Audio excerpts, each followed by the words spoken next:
नमस्कार बंधुरा, आमी तुहिन और आमार किचेने आपनादेर सबाइके स्वागत।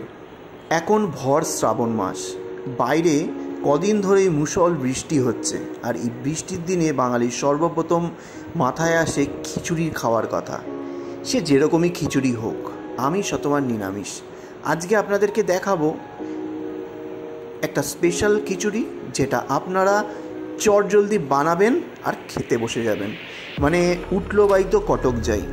এই মুহূর্তে আমার মনে হলো যে আজকে রাত্রেবেলা খিচুড়িটা খাওয়া উচিত। সবাই মিলে পরিবারের লোকেরা যে তুললো বা আওয়াজ তুললো যে খিচুড়ি খাবো। প্রবলেম কোথায়? এক্ষুনি একটা রেসিপি আপনাদেরকে শিখিয়ে দিচ্ছি, যেটা সঙ্গে সঙ্গে বানিয়ে খেতে বসে যেতে পারবেন। চলুন দেখে নিই সেই রেসিপিটা কি। আজকের এই চটজলদি খিচুড়ি রেসিপির জন্য প্রথমে নিয়ে নেবো একটা পাটি। কোনো ঝামেলা ছাড়াই খিচুড়িটা বানিয়ে দেখাবো। প্রথমেই দিয়ে দেবো 1/4 কাপ মুসুর ডাল। আপনারা যদি নিরামিষ দিনে বানান তাহলে কিন্তু মুসুর ডালটা স্কিপ করে যাবেন, বা ভোগের জন্য বানান তখনও কিন্তু স্কিপ করে যেতে পারেন। তবে আমি নর্মালভাবে বানাচ্ছি, সেহেতু আমি মুসুর ডাল দিচ্ছি। আর মুসুর ডাল দিলে যে কোনো খিচুড়ির স্বাদ অত্যন্ত বেড়ে যায়। দিয়ে দেবো 1/4 কাপ মুগ ডাল। এইবার দিয়ে দেবো সেম পরিমাণে অড়হর ডাল বা তুর ডাল, যেটাকে আমি 4 ঘন্টা মতো জলে ভিজিয়ে রেখেছিলাম। যেহেতু এটা একটু শক্ত প্রকৃতির হয়, বলতে সময় লাগে, তাই 4 ঘন্টা আগে ভিজিয়ে রেখেছিলাম, সেটাও দিয়ে দিলাম। এবার দিয়ে দেবো 4 ঘন্টা ভিজিয়ে রাখা ছোলার ডাল সম পরিমাণে, মানে 1/4 কাপ। এটাও শক্ত ডাল, তাই এটাকেও কিন্তু সময় নিয়ে একটু ভিজিয়ে রাখবেন। তবে আমি 4 ঘন্টা ভিজিয়ে রেখেছি মানেই আপনাদেরও 4 ঘন্টা ভিজিয়ে রাখতে হবে, এরকম ব্যাপার নেই। চটজলদি যেহেতু বলেছি, আপনারা কিন্তু ডাইরেক্টও নিতে পারেন, না ভিজালেও ক্ষতি নেই। এইবার পরিমাণ মতো জল দিয়ে ডালটাকে ভালো করে ধুয়ে নিতে হবে।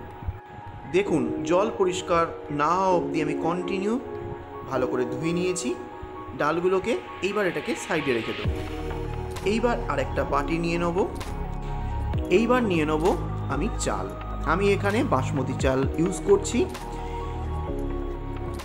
আপনারা যে কোনো চাল কিন্তু ইউজ করতে পারেন, কোনো সমস্যা নেই। আমি যে পরিমাণের ডাল নিয়েছি, 1/4 কাপ করে 4 রকমের ডাল নিয়েছি। ঠিক 1/4 কাপ করে 4 কাপ আমি এই চালটাও নিয়ে নিয়েছি। ডাল আর চাল সম পরিমাণে নিয়েছি। এইবার জল দিয়ে চালটাকেও ভালো করে ধুয়ে নেব, যতক্ষণ না পর্যন্ত নোংরাটা পরিষ্কার হচ্ছে। দেখুন, চালটা আমার ধোয়া হয়ে গেছে। এবার একটা প্রেসার কুকার নিয়ে নেব। প্রেসার কুকারটাকে হাই ফ্লেমে ভালো করে গরম করে নেব। দিয়ে দেবো এবার পরিমাণ মতো সর্ষের তেল। তেলটাকে ধোয়া ওঠা কিন্তু গরম করে নিতে হবে।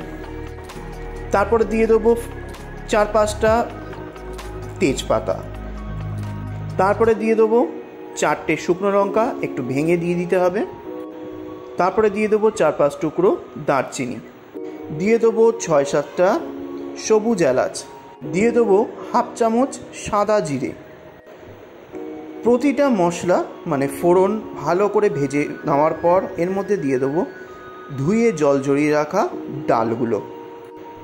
তেল আর ফোড়নের সঙ্গে একটুখানি কিছু সেকেন্ড ভেজে নেওয়ার পর দিয়ে দেবো ধুয়ে জল জড়িয়ে রাখা বাসমতি চালটা। তারপরে দিয়ে দেবো 1 চা চামচ পরিমাণে হলুদ গুঁড়ো। দিয়ে দেবো 1 চা চামচ ধনে গুঁড়ো। দিয়ে দেবো 1 চা চামচ জিরে গুঁড়ো। কোনো মশলাই কিন্তু অত্যাধিক ব্যবহার করব না। 1/2 চা চামচ দিয়ে দেবো কাশ্মীরি রেড চিলি পাউডার। তারপরে সব মশলার সাথে চাল আর ডালটাকে ভালো করে ভাজতে হবে লো টু মিডিয়াম ফ্লেমে। ততক্ষণ ভাজবেন যতক্ষণ না পর্যন্ত চাল আর ডালের যে ময়েশ্চারটা আছে, মানে জলটা, সেটা শুকিয়ে গিয়ে একদম ঝরঝরে হয়ে যাচ্ছে। সময় নিয়ে ঠিক 5 মিনিট মতো ধরে ভালো করে চাল আর ডালটাকে ভেজে নিয়েছি মশলার সাথে। এখানে কতটা জল দিতে হবে সেটা আপনাদের বলে দিচ্ছি। এখানে চাল ডাল ছিল, মানে চাল ছিল হচ্ছে 1.5 কাপ আর ডাল ছিল 1.5 কাপ, মানে মেজারিং কাপ অনুযায়ী আপনাদেরকে বলছি। তো সেই অনুযায়ী এখানে আমি দিয়েছি 3 গুণ জল। যেহেতু এটা কোনো ভুনি খিচুড়ি হচ্ছে না, তার জন্য এখানে কিন্তু জলটা বেশি পড়বে। আর কাপ মেপে যদি বলেন কত কাপ জল দিয়েছি, এখানে আমি টোটাল 10 কাপ জল দিচ্ছি। দিতে হতো 3 গুণ মানে 9 কাপ, দিয়েছি 10 কাপ, কারণ এখানে আমি কিছু ভেজিটেবলস অ্যাড করব। এবার আমি এর মধ্যে অ্যাড করে দেবো 4টে আলু, হাফ হাফ করে কেটে দিয়ে দিলাম। এর জন্য জলের পরিমাণটা কিন্তু বেশি দিতে হবে, কারণ এই আলুটাকেও কিন্তু সুসিদ্ধ করতে হবে। এইবার দিয়ে দেবো 2টো মিডিয়াম সাইজের টমেটো, একটু ডুমো ডুমো করে কেটে দিয়ে দিলাম। এইবার দিয়ে দেবো 1 কাপ পরিমাণে ফ্রোজেন মটর, যদি থাকে দেবেন, না থাকলে দেবেন না। অন্যান্য সবজিও কিন্তু এর মধ্যে অ্যাড করে দিতে পারেন। এর আগে কিন্তু আমি অনেক খিচুড়ি চ্যানেলে শেয়ার করেছি, সেটা কিন্তু দেখে নিতে পারেন। আপনারা কোথা থেকে দেখছেন, ফেসবুক থেকে না ইউটিউব থেকে, সেটা অবশ্যই কমেন্ট করে জানাবেন। আমার সেম নামে কিন্তু ফেসবুক চ্যানেলও আছে, যারা ইউটিউব থেকে দেখছেন তারা ফেসবুক থেকেও কিন্তু দেখতে পারেন। আর ফেসবুক থেকে যারা দেখছেন তারা কিন্তু ইউটিউব চ্যানেলে কিন্তু সাবস্ক্রাইব করে নিতে পারেন এবং ভিডিওটা দেখতে পারেন, কারণ ইউটিউবে ফার্স্টে ভিডিওগুলো আপলোড হয়, তারপরে ফেসবুকে আপলোড হয়। সব সবজি দেওয়া হয়ে গেলে ভালো করে একবার হাতা চালিয়ে মিক্স করে দিতে হবে। এরপর দিয়ে দিতে হবে 7-8টা কাঁচা লঙ্কা।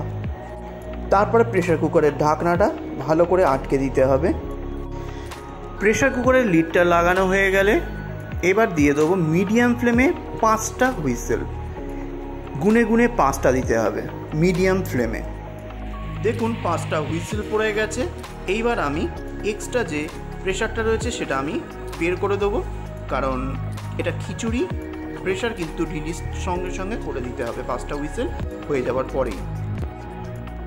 এইবার আমি ঢাকনাটা খুলে নিলাম। দেখুন একদম দারুণ টেক্সচার এসেছে, যেইভাবে আমরা খিচুড়ি খেতে পছন্দ করি সেরকমই।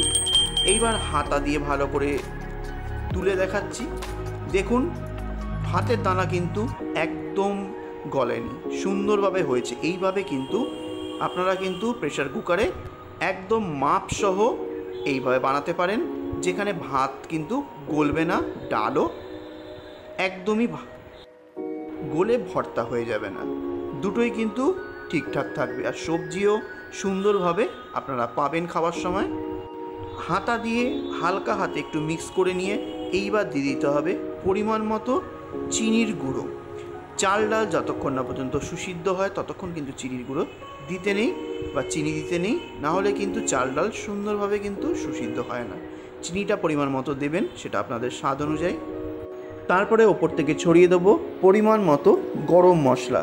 তারপরে দিয়ে দেবো 1 থেকে 1.5 টেবিল চামচ পরিমাণে কাওয়া ঘি। ভালো করে এবার মিক্স করে দিতে হবে খিচুড়ির সঙ্গে। এই মুহূর্তে কী যে ভালো গন্ধ বেরোচ্ছে বলে বোঝাতে পারবো না।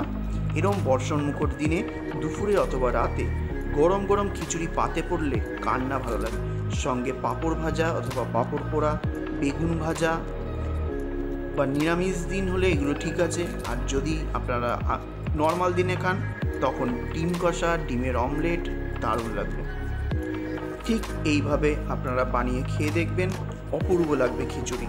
রেসিপিটা ভালো লাগলে অবশ্যই শেয়ার করে দেবেন, কমেন্ট করে জানাবেন কেমন লাগলো।